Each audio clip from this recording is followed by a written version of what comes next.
Was formed many years later, around 2013-ish, 2013 if my memory sounds right. Talk us through that transition from track days to racing. It was something that I always wanted to get into, but it was taking that first step, which we did in collaboration with Motorsport Vision right at the start. There's something about racing, you can't beat it, and it is a cliche expression, but it's not necessarily about winning. A lot of the people in this paddock have been in the paddock 12 years and have never won anything. It's just being part of the paddock, part of the family, and it's a fantastic weekend. Yeah, and it's a real professional setup that we've got here in the paddock. It's the best club racing series in the UK, and well, you can see why. Or some will say, yeah, we might be a little bit biased here, but you guys have obviously Pirelli on in here behind us. There's a dyno at every single round as well, some suspension experts as well to give you a hand throughout the weekend. Talk us through that extra support that you guys can offer riders that want to come and race here at No Limits.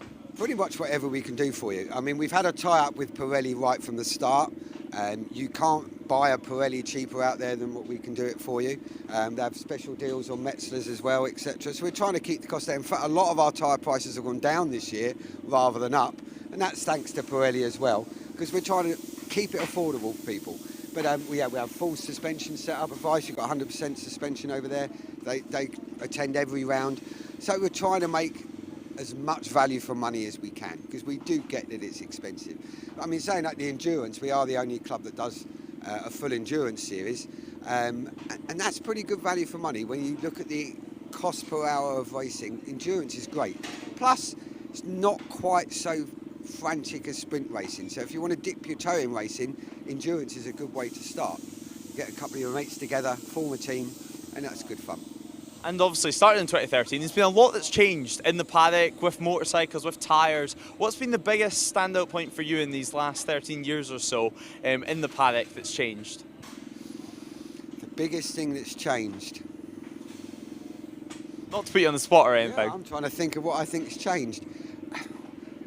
I would say, and this is going to sound, I think some of the more economical racing is growing more, like your CB5s, etc., which is a more budget-friendly racing. You know, you get your 1,000 riders who'll buy 4 or 5 sets of tyres on a weekend, and your CB5 riders got one set for 6 rounds. You know, so I think you've got a lot more people who are coming into it at the budget end, which is making it more affordable. And finally, looking ahead at this year, an exciting season for No Limits. Not only live and free for everyone to watch from home, even if they can't be here at the circuit, but also a trip up to Scotland to Knockhill for the first time, and a 12-hour endurance race to look forward to. The 12-hour endurance is that we've got a stepping stone. We want to do a 24-hour race. So we've done 8, we've done 10, now 12. So that's going to be great. But I do want to do a 24-hour. So that'll be the next one, is a 24-hour race. But yeah, I'm looking forward to the trip to Scotland. We've never been before. I think Hot Tracks went once a few years ago, but it'd be good to go up there. I've been to Knockhill before, obviously, but it'd be good to go up there and give something new. And well, you stole my final question there. I was going to say, anything new, exciting in the pipeline to look forward to in the future? I think you might have just gave it away a little bit there for the 24-hour. Yeah, and my other one that I want to do, and we got very close to doing it before COVID hit, was I want to run an endurance race at Le Mans. Obviously not on the full Le Mans circuit, just on the Bugatti circuit.